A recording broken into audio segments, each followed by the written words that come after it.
Hello and welcome to Swiftly Spoken, a fan-made Taylor Swift podcast in which we break down her lyrics, deep dive into full album retrospectives, and theorise about what may be coming next. As always, we are your hosts Lisa and Cameron, and in this episode we're going to be going over everything we know about the Eras Tour and give our final predictions in terms of setlists, mashups, remix, and midnight songs that might possibly appear. Over the last 9 weeks, we've been going over each and every one of Taylor's previous eras, recapping them in full, speaking about the songs Taylor's never performed from each of those albums before, and then giving our predictions as to which songs she will perform from each album on the Eras Tour. So all of those episodes were shorter formatted and they are all available to watch over on YouTube, as they were kind of more like a mini crash course series kind of thing. But this one will be uploaded everywhere on Spotify, on Apple Podcasts, and also over on YouTube, so you can check it out wherever you like. And from here on out, we will be back to our regularly scheduled content of every couple of weeks releasing a longer formed episode. But we do encourage you to check out all of those previous recaps to see which songs from each era we think are most likely to appear and which ones are statistically most likely to appear. We've been absolutely loving reading all of your comments over on the YouTube videos, interacting with you guys and seeing which songs you agreed with, which ones you didn't. You gave us a lot of insight as to, what things fans would want to see and what they wouldn't. So it's been really, really great, and we do recommend you go check them out. So in those episodes, we recapped all of the previous eras, but for Midnights, because it's a very recent era and we've already done a few videos on it all in live time as the era has gone on, we wanted to explore another aspect to Taylor's tours within this episode, and obviously speaking about some of the Midnights songs as well. Before we get into Midnights though, we do want to speak about some of these seemingly confirmed setlist songs. So there's like 3 different levels or types of confirmed songs, in air quotes, right? To do with what people have been speaking about over the last few weeks, what people have been posting, what Taylor Nation has said, what Taylor has kind of confirmed, as to what songs we basically have a notion that will appear on the Eras Tour. So there's 3 songs in specific that Taylor and Taylor Nation have basically confirmed through comments that they've given or things that they've said, especially Taylor. So we can take these 3 basically as confirmed, don't you think? Yeah, I think so. I think there's 3 that, again, it's confirmed is a very loose kind of right, until we get to the day phrase. Nothing's confirmed. But yeah, exactly. And it seems like as of now Taylor isn't really going to give many hints. I think it's all just going to be one big surprise on the day, because we haven't really had, unlike previous tours where we've always kind of had like photos or some sort of, I don't know, hints or kind of reveals of things before the tour. We haven't really had anything. It's kind of been radio silence really on Taylor's end. So a lot of us were waiting for the 13-day countdown, and here we are, and it's not happened. So, and this episode will be released only 2 days before the tour, so I can't see anything happening. But yeah, that's true. That's a very interesting thing to know. It's all very surprise, really.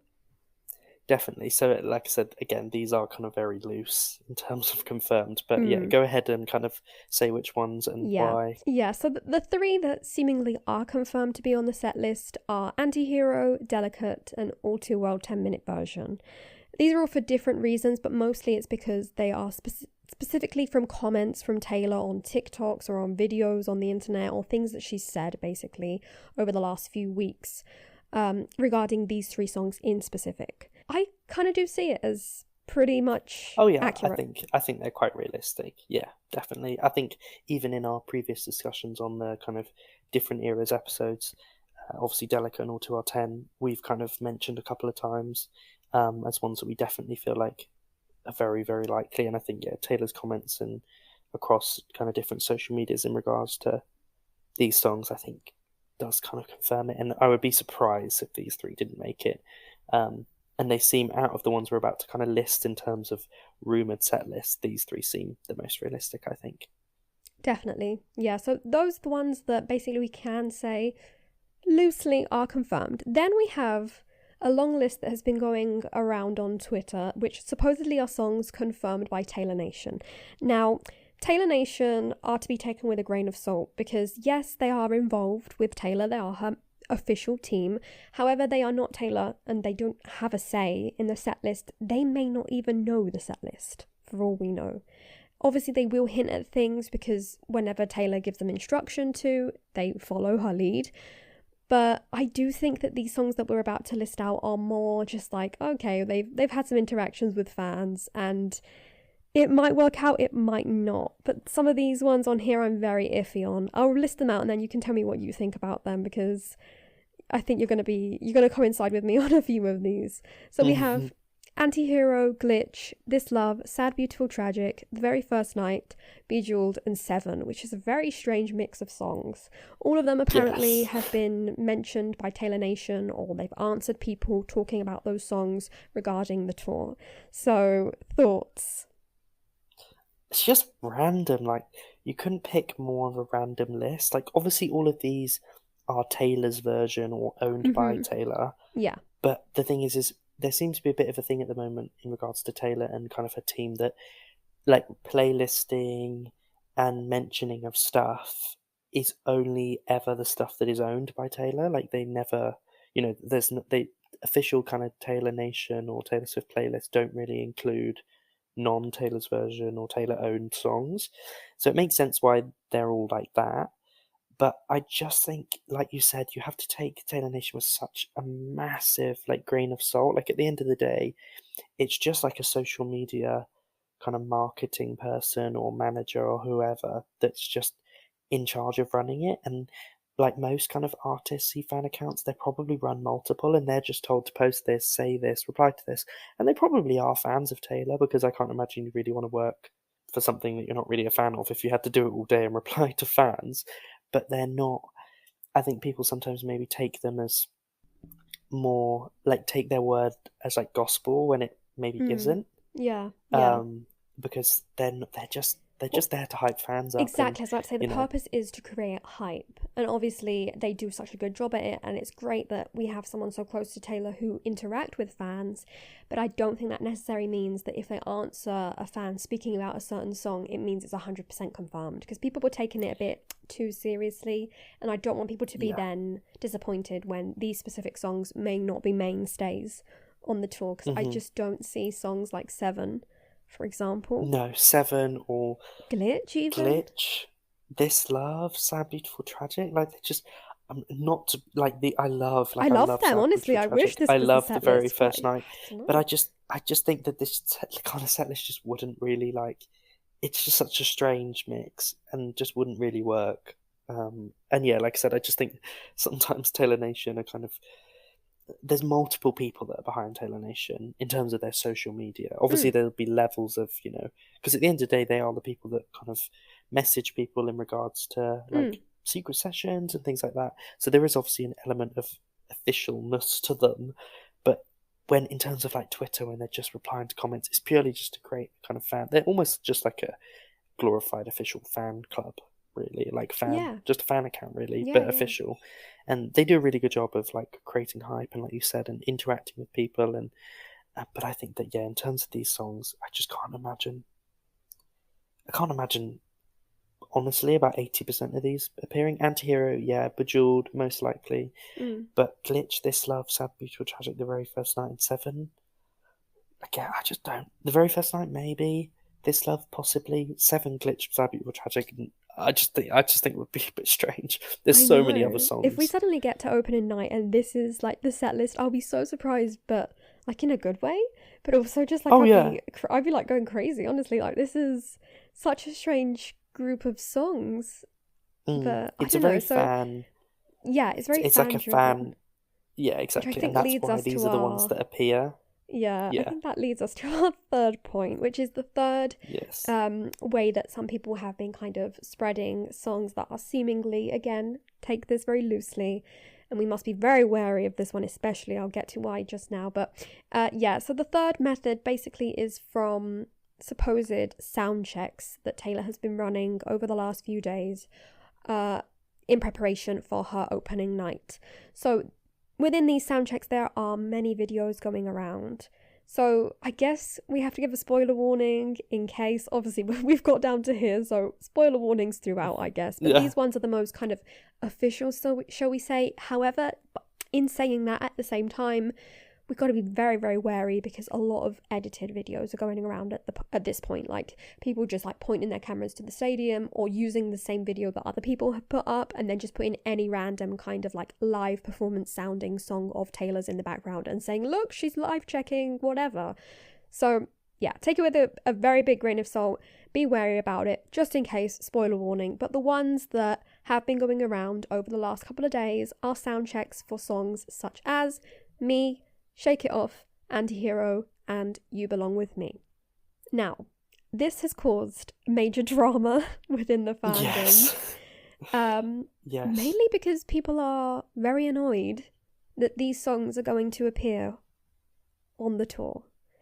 Which I find strange. I understand in a way, because obviously you want to hear your favourite song. Like, you always want to hear your favourite song, and you want to hear certain songs. But at the end of the day, this is an Eras Tour set list celebrating Taylor's like career and all of her eras. She's gonna play the big songs, like she just is. Like, and we've mentioned before that obviously we're not the biggest fans of Me, and obviously we'd prefer not to see Me, and we prefer to see a Lover song that hasn't been performed before. Or 1989 songs that maybe don't get much of a kind of aren't the limelight is taken away from them often. But like Me and Shake It Off are some of her biggest songs and most well-known songs. Like, realistically, they're gonna get played. I think what maybe people are forgetting is that like the Eras Tour is basically just another way of saying the Hits Tour, and the only reason it's kind of branded as an Eras Tour is because like Taylor has almost coined, like, previous artists throughout the music kind of industry and history have obviously had very distinct eras. Madonna, for example, kind of paving the way in terms of reinventing herself every single kind of era. But I feel like Taylor like almost coined this concept of an era, of it being like this bookend point, and you look different and you create different music and it has a different colour and theme and sound, aesthetic, visual as well as audio. And that's why then it's been called the Eras Tour, because that's become quite a key element to Taylor's career, is this idea of eras. Whereas I think if that wasn't, it would just be called Taylor Swift Hits Tour. Because that's basically what it is. And obviously there's going to be fan moments. Like, I'm not trying to say that she's just going to play the hits, because she's obviously going to play fan songs as well. But I think that people maybe need to be a little bit more realistic and understand that. And it will be fun. Like, I've seen Shake It Off live twice, and it's not my favourite song ever. Like, don't get me wrong. I'm not trying to act like Shake It Off is the best song ever, but it's fun when you see it live. Like, it is fun. It and is. Me, that's the experience. When you hear it on, exactly, and like even when you hear Me on like the Lover, like live in Paris, the that concert, and Taylor says like, "Hey kids," and everyone shouts, "Spelling is fun." Like, it's like no one really likes it, and it was all a bit of a kind of drama at the time, but it's fun. Like, I it's still kind of listen. fun. You know how I feel about Me. And I know how I feel about Me, but I would scream that out at the top of my lungs. I would not care. Exactly. So you've got to take it for what it fun. is. Like, if you're going to the Eras Tour, and if you are a fan, you've got to keep in mind that it is basically a hits tour in many different ways. It is also a way for her to celebrate all of her music, especially because those 5 first albums are going to be re-recorded, and some of them have been re-recorded. If they hadn't been, I do think she would have branded this in a different way from Lover onwards. But because of that, and because of everything else, we are going to be going over, it's like a highlight reel from each era. Obviously, some things will be, put into the limelight more than others. For example, Vault songs. I think we've discussed this over our last few episodes, in the Fearless episode and in the Red episode, where we spoke about what Vault songs may appear, because I do think she will want to, highlight those. But in general, of course it's going to be big hits. And just because we've got some sketchy videos of her practice in them doesn't mean that the whole 2 hours and the 25 songs that she's going to play are all going to be hits and are all going to be, these over popular songs. And even if they were, it's still Taylor songs. Like, I don't know. It's still exciting. Exactly. It's still just fun. It's still different. Exactly. You can't compare a live show, which is something we're going to get into right now. Like, how is she going to remix them? How is she going to change the sound up? How is she going to mash up them? I can understand everyone wanting their favourite song. I can understand that. Yeah. But we got to trust Taylor, especially at this point, which we still haven't seen the tour or seen the set list. We've got to trust Taylor to organise a set list. She's good at doing it, to include hits, hidden gems, mix and match of everything, slow moments, fast moments, and give us that kind of roller coastery feel of going through all of her discography, basically. definitely. And I think also with like the lead up to tours, I think also because we're not being given much content, I think people are really hungry for content, and I think maybe, the people are creating stuff that just isn't true. And I do think things like Anti-Hero and You Belong With Me, like they're very realistic as well. But things can be so easily edited. Like, it's so easy to take a video of a stadium and find some audio of something and edit it in a certain way that makes it sound like a sound check. There's so many Yeah. ways, and these Well, might this be reminds real. me They of, might be legitimately real, but well, yeah, this is it. It could be real, and that's perfectly fine as well. But this really reminds me of two big things in like pop culture. Firstly, during the pandemic, there was these videos of like these people in yeah, different, like, I people think it was an singing. Italian village, and they were singing, and the Yeah, original song was something so different, and everyone made all of these edits, so much so that I think it was Katy Perry, Katy that Perry and Shawn Mendes, and I think they both Cheryl Cole reposted all it. This fell is it. for There it. was so many that reposted it. It was like, oh my god, look at these people singing my song, and they Yeah, weren't. thanks They so really much. weren't. No, And the second exactly. thing That's the is thing. the meme of the Love Rare, I think it is, where people were like, oh my god, she's sound checking Mary's song. She wasn't. Yeah, She wasn't sound no, checking Mary's song.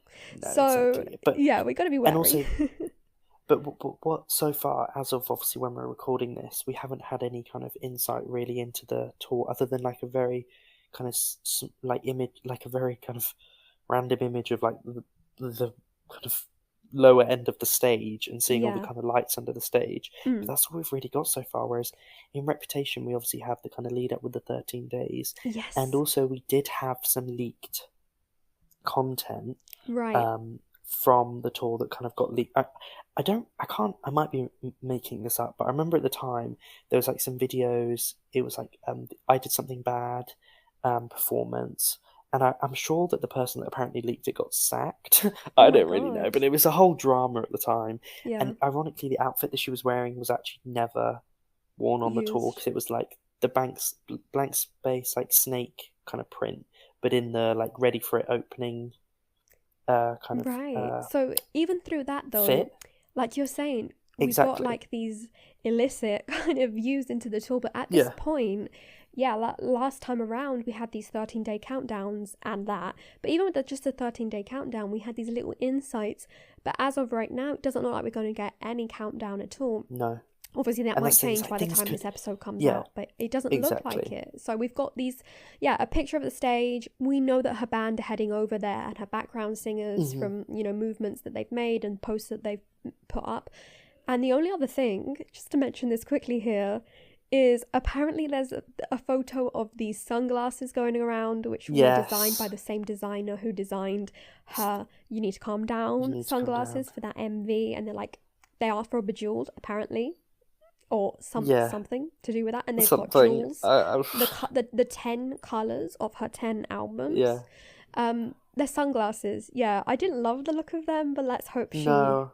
I'm mixes not the them up biggest fan, but well. yeah, we never know how they kind of be. Because realistically, like the 1989 tour, she came out in sunglasses and That's like whipped true. them off. That's true. So we never know. But yeah, I was slightly like, oh, that's not really how I imagined. That's not really. I don't know. I was a bit like, this is a bit strange. But again, because we're so starved of This is it. Everything is kind getting of so much attention. content, yeah, like the smallest little bit, and we're like, oh my god, what's this? What's this? The fact that people are going mad over like an audio on TikTok of a potentially faked sound check. Like, there's no one has really proved whether that's true or false just yet. So it's all very up in the air, and I think and this is always the case with just everything in terms of even just lead up to albums. Think about how many times album names, kind of track listing has been leaked, and it's had this person and that, and they've never come to fruition. It's just, I think the lead up, because of excitement, you just have to almost take everything with like a Yeah, massive definitely. truckload of salt. Yeah, But it is definitely. still You're exciting, and correct. it does still make it exciting because it's like, Oh oh, is yeah, that going to be true? Is we that eat going to be that true? up. But until we physically see the tour, everything is a truckload of salt. Like we said, even those So Say confirmed Anti-Hero Delicate, All Too Well, again, truckload of salt. You can't, nothing is confirmed until it's confirmed. That's how I see stuff. Until Taylor says it's happened, it hasn't happened. You can make Easter eggs and rumours about everything, but until Taylor does it, then it's done. And then Yeah. that was true. Yeah, no, I definitely agree with you. And I think that it is exactly because of what you said. We are all starving for content, and it's coming very soon. So, 2 days away from when this episode will be out. So that's very exciting. And hopefully all of our question marks over the whole thing will be cleared up in a couple of days' time. So now we'll go into Midnights and kind of discuss what we think might appear from the album, as obviously we haven't really spoken about it. We've hinted throughout the previous kind of Eras Tour countdown episodes about some of our possible hopes and suspicions of Midnight's content that might appear, but now we'll kind of get into that. So I guess firstly, what songs do you think are going to appear from Midnight's? Because this is obviously the most recent album, and with previous tours, the most recent album is their songs, that's album songs, take up, let's say, 50% plus of the set list. But obviously this is a bit different because it isn't a Midnight's tour, but Midnight's is still the most recent album. So what are you thinking? Yeah, you explained that perfectly. Yeah, so usually it is the tour of that album. In this case, things are a bit different. So I am not expecting to see every single song from Midnight's.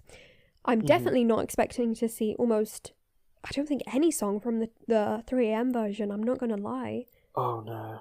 I'm not going to lie. Not unless it's a surprise song. Yeah, honestly. So, but from Midnight's itself, I can say that I think 3 or 4 are definitely confirmed. For example, Anti-Hero is going to be there. Yep. Bejeweled. Yep. I'd like to say Karma. And other than that, Lavender Haze, I guess, because yeah. And I think those are the ones that are most confirmed in my head, but then there's other ones that I think will appear, but perhaps I will mention them in just a minute in the mashup section. Yes. I don't know if we're going to get like full versions of every single song, but yeah, definitely ones, definitely. Am I missing anything? I think, like you've meant, I think, we'll go into the ones in terms of like mashups, but I think like the ones that I think, again, I think are definite is, like you said, Anti-Hero, Bejeweled. I think basically the singles, Lavender Haze, and then like things, but we'll get into these properly, but things like Maroon possibly. So I think 4 or 5 maybe from Midnight's.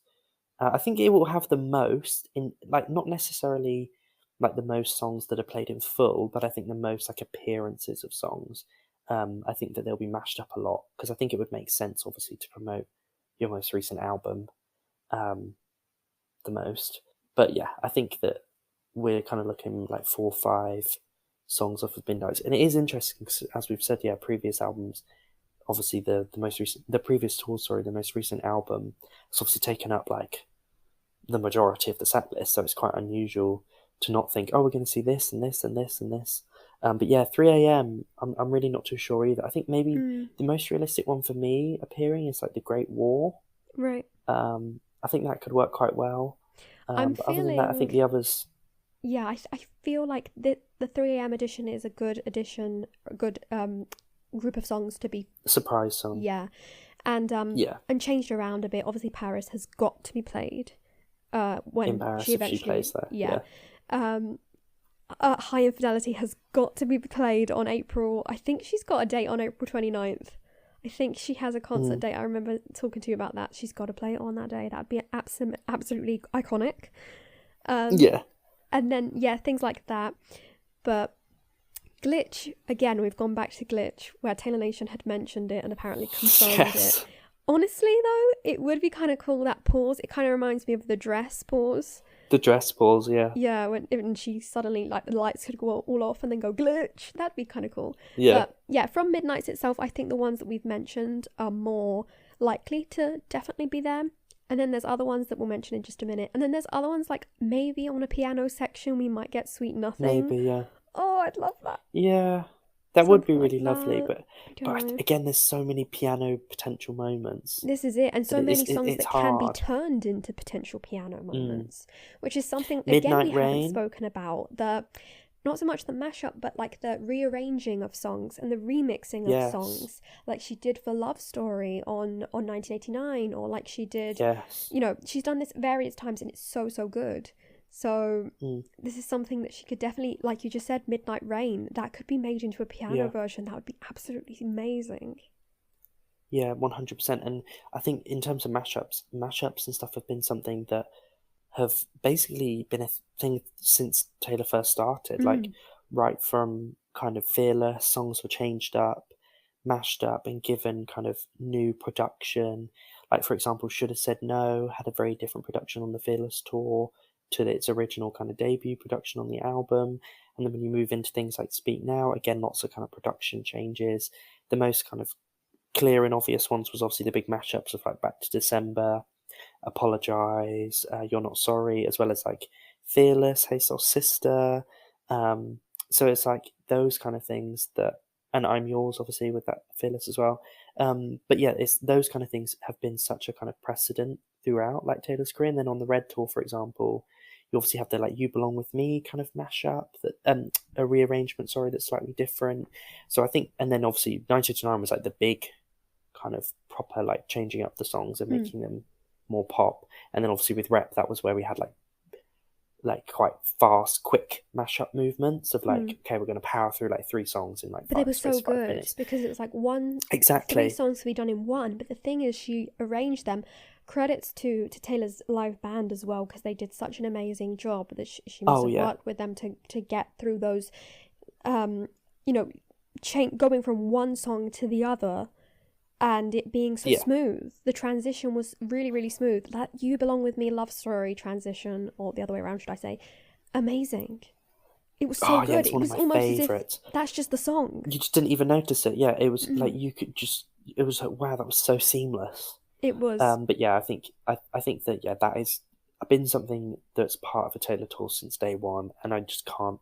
Especially now, it makes so much more sense to do mashups because it's so much easier to like fly through songs and play the best bits. For example, when you think of like Rihanna's performance, for example, at the Super Bowl, she powered through like a big part of her kind of discography, and I think it was like 21 songs or something crazy in like the space of 12 minutes.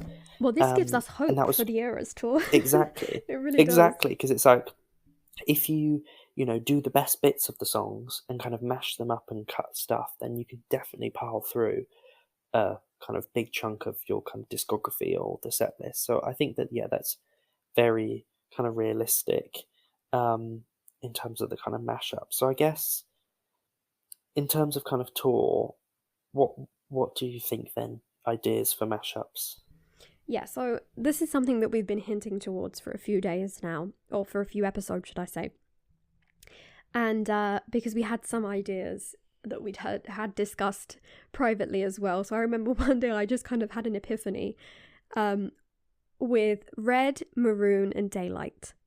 So I would really love this massive mashup between these 3. I think it makes the most sense because it's like, we start with Red and she can kind of like do the intro to Red, but when she gets into the chorus of Red, instead of going, loving him was red, I'd love for it to be switched up, like loving him was the burgundy on my t-shirt, and then go into Maroon, give us the chorus of Maroon, give us like the bridge of Maroon, and then cut back to a Red chorus, and then directly after give us the outro Red, give it like of Red Daylight. Yeah, I just think with like Midnights, the kind of whole concept of Midnights was like going back through like previous Midnights in Taylor's career and through her life, and kind of looking at it from a new perspective and writing from that perspective. So I think the nature of the album means that it does allow for mashups more. Like mashups are kind of have been a thing anyways, as we've said, through like Taylor's entire kind of touring history and career. But I think they're going to take such a like precedent in this a tour, and so I feel like for me, we will see a lot of them. And the one that I'd really, really, really love to see is Question and Out of the Woods. Like it was literally created to be mashed up. Like Out of the Woods is featured at the start. Like it couldn't be more obvious. Like I would love Question and Out of the Woods as a kind of mashup. It would just work. So cool. It would just work. Yeah, it just makes sense. Makes it's so much there. sense. It already is a mashup. It's in the song already. Like, please, Taylor, don't miss this trick. Exactly. And then you've mentioned before A Place in This World and You're on Your Own, Kid, which I think is quite an interesting one to mash up, because how do you think that's gonna, because obviously they're quite different in terms of songs, Yeah. even though they have a similar kind of, well, not necessarily similar. Well, I suppose they do have a kind of similar concept, but yeah, how do you feel like they're going to Yeah, I think it's a kind bit. of This work? one's How would they be mashed? a bit more difficult than the previous ones that we've spoken about because they don't sound as similar. So perhaps by stripping them back, making it more of an acoustic or a piano kind of mashup like she has done previously, because thematically and lyrically they speak about similar things. And again, it's a really nice way. I think it'd be a really lovely acoustic moment, a really emotional moment for Swifties as well, from her first album to her last album, speaking about kind of answering her it's question. quite full circle. Yeah, like, I'm just a girl trying to find a place, and then she's like, well, I'm sorry, but you're on your own, but it's okay. So but You'll yeah, survive. I definitely think it would have to be stripped back or something like that, because they're not very similar in sound. So yeah, definitely. Yeah, like sonically. Yeah. Mm. Have you got any possible other mashups? Yeah, so ideas? another one which has been spoken about a lot in our YouTube comments, a lot of you guys have mentioned different kind of mixes and matching up this song with different songs, which is Vigilante Shit with different songs from Reputation. I've heard a bit of everything, and we did mention this in our Reputation episode, and here we have to speak about it quickly again. So people have been speaking about, and there is like a concept audio going around of a remix or a mashup between Vigilante Shit and Ready For It. I also think a lot of people would love to hear Vigilante Shit with I Did Something Bad. I think both lend themselves pretty well, honestly. Which one would you prefer? Definitely. I think I prefer the Ready For It. I quite like the draw the cat eyes sharp enough to kill a man, then the yeah. That's been going because sometimes when I listen to Ready For It, what I do is I put Vigilante Shit before Ready For It, and then I play that. Like I was the last time I was in the car, I did it, and I played like the draw the cat eye sharp enough to kill a man, and then skipped, and then and it's so cool, and like I would generally like strongly advise doing that. It's really fun. I just honestly spent about like a good 10 minutes just kept going back and being able to do that again. That was really fun. So yeah, but I think that one for me, just purely because it's just quite cool. It has quite a like, I don't know, I just love Ready For It. I think it's so cool live. And I think it would work really well with that kind of intro. I don't know how realistic. I don't know if we'll see Vigilante Shit in any kind of. Yeah. If it will have much life on tour, because it's not. Even though it's fun and it is bassy, it's quite slow and not maybe very kind of hard hit. It would really have to be like mashed with Ready For It, like Ready For It's backing track. Yeah, you know what I mean? It would really have to be. It has got to be like 80% Ready For It. Definitely, yeah. And I guess the last thing that we can speak about regarding mashups is if we're going to see any of the previous ones that she's done of older tracks mashed up together reappear. So for example, there's some really, really iconic ones that loads of fans absolutely adore, and so do I, including things like what we mentioned, the style Love Story You Belong With Me, especially that Love Story You Belong With Me section, the Enchanted and Wildest Dreams mashup. Some other ones like The Clean and New Year's Day, or this is why we can't have nice things and we are never ever getting back together. These are iconic ones that have been really, really adored by the fandom, and they're very seamless in how they're mashed up together. Do you think she would repeat and put them on this set list? I wouldn't be annoyed, especially Love Story You Belong With Me. Right. Like I would love to see that again. I would love it. And yeah, Enchanted, Wildest Dreams, gorgeous, love that mashup. That'd be really cool. But I just don't know, whether maybe fans would, if they'd feel a bit like, we've already seen, or Taylor herself would feel like, I just feel like I'm repeating and not maybe being creative and inventive with new mashups, new ideas. So I'm not too sure, but I would totally be down for it. Like Star Love Story You Belong With Me mashup was so cool.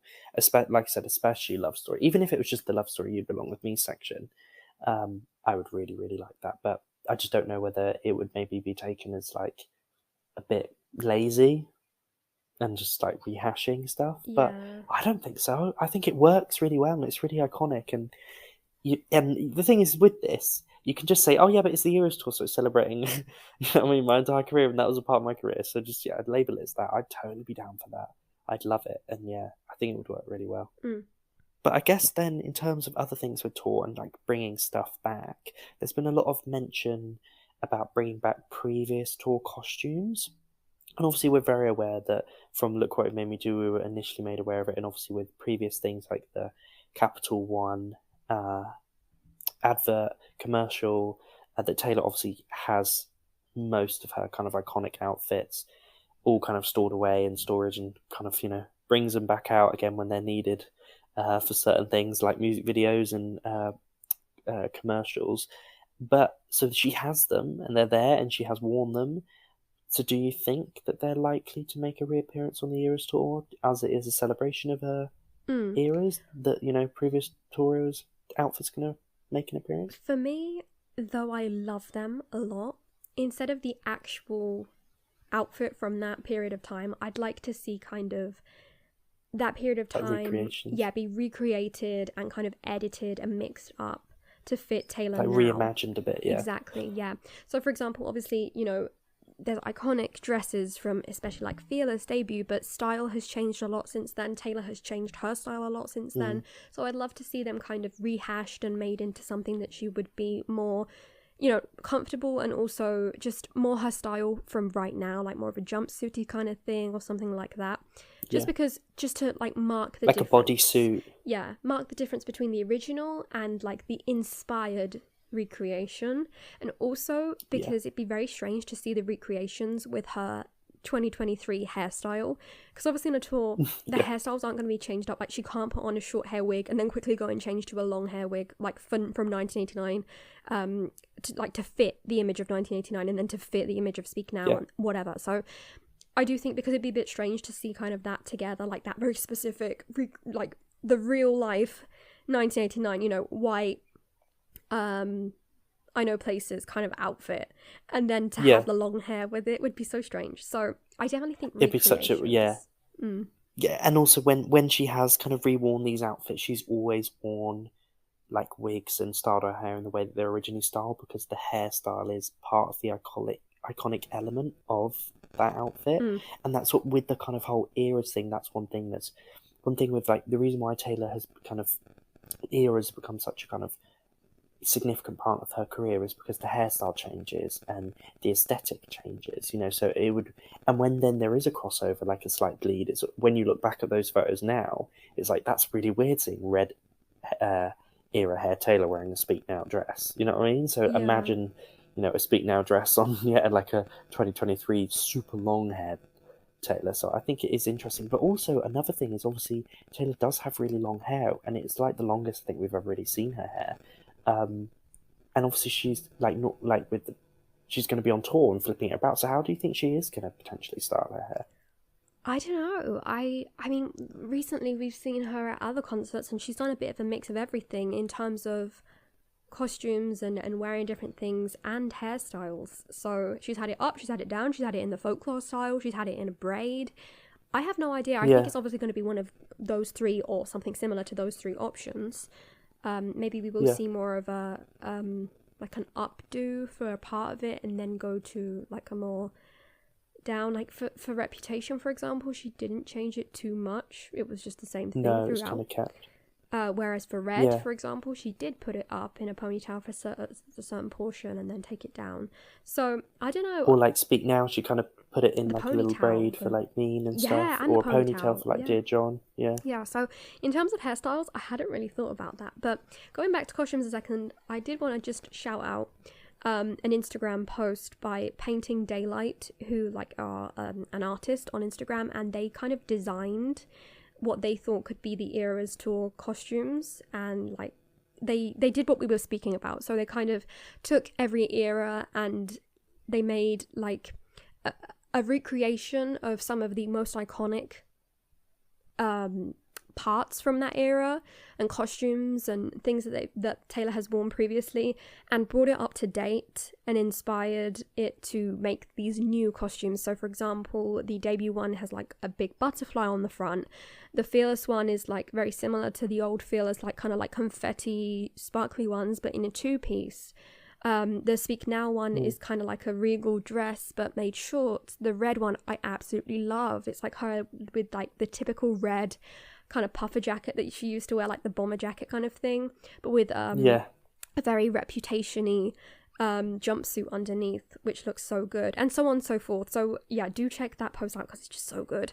And if Taylor wore anything even similar to just like a few of those, I would be over the moon, because yeah, that's what I would like. Oh yeah, a representation of it's like of something. Yeah, like a recreation reimagined, but like a real clear nod rather than a direct kind of, this is just a carbon copy of previous tour, because it would just be a bit like, you would almost be like, yeah, that's from the Speak Now tour and the Era tour. You want like it to be like, that's iconic because it's from the Speak Now era, not necessarily because it's been pulled over. And I do love it when she wears and references previous eras. I do love that, yeah. But yeah, it's quite cool to get something new and exciting that's kind of, and I think, to be fair, what would be cool as well is to bring back the guitars from the eras. Yes. You know, like the koi fish guitar and that gorgeous wooden guitar from like the kind of debut era that like followed through.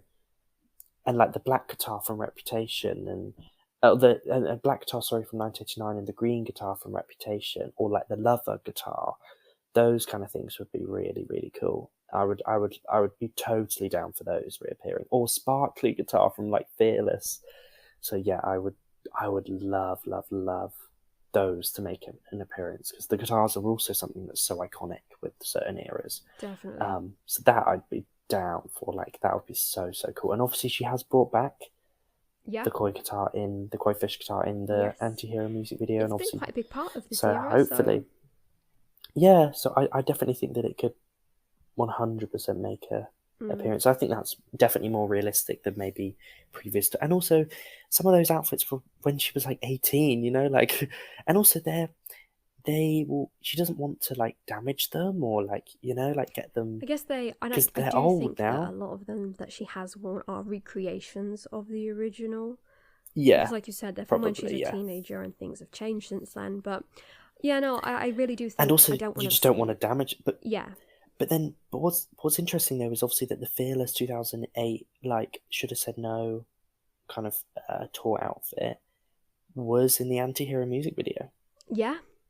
So a lot of people were saying that was kind of like an Easter egg. She's going to bring these back, but I don't know. We shall see. We'll see. And I think that as this is the last episode before the tour, and we are a couple of days away from when this is released, I do think a fun thing to do is kind of like get all of your ideas that you think are going to appear on the tour. Let us know in our YouTube comments what your final predictions. And then we can like revisit them. Yeah, and then we'll revisit them. I think what I'm going to do is definitely kind of write down the big ones that we've been discussing and kind of make like a bingo card, and I'll send it to you blank the next day. Like, we didn't get anything right. And we'll see.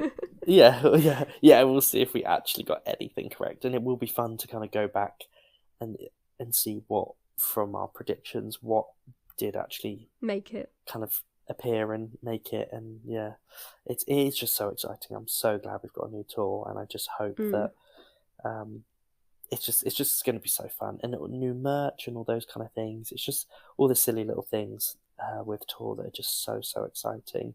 And obviously things like interludes and intros and closers. What's going to be the closer?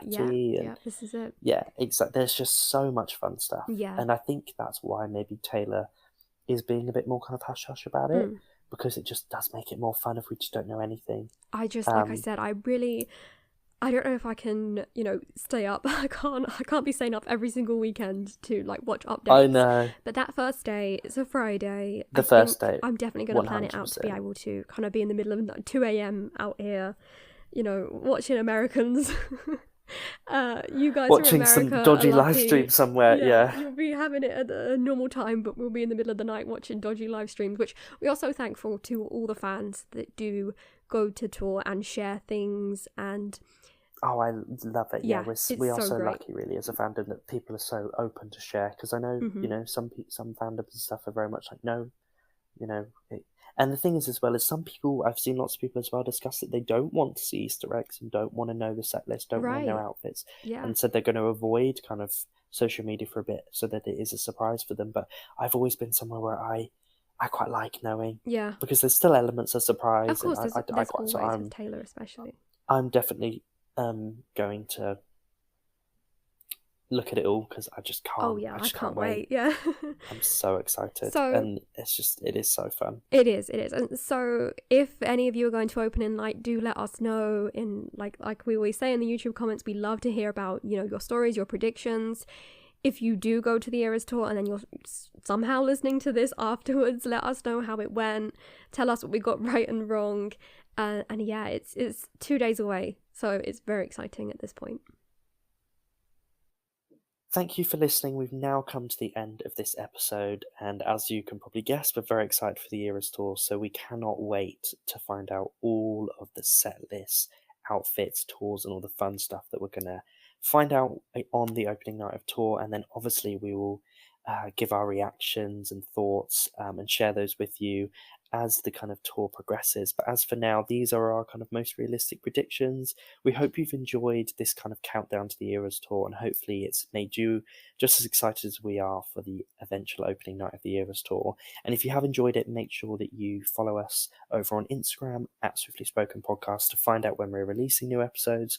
Also, like and rate us over on Spotify and Apple Podcasts, as well as subscribe and like our videos over on YouTube. But thanks again for listening, and we're very excited for the Eras tour. Cannot wait. 2 days away, and yeah, hopefully it will be as exciting and fun as we kind of anticipate. I'm sure it will, and we will see you and obviously give our reactions on the other side. But yeah, thanks again, and we will see you in our next episode.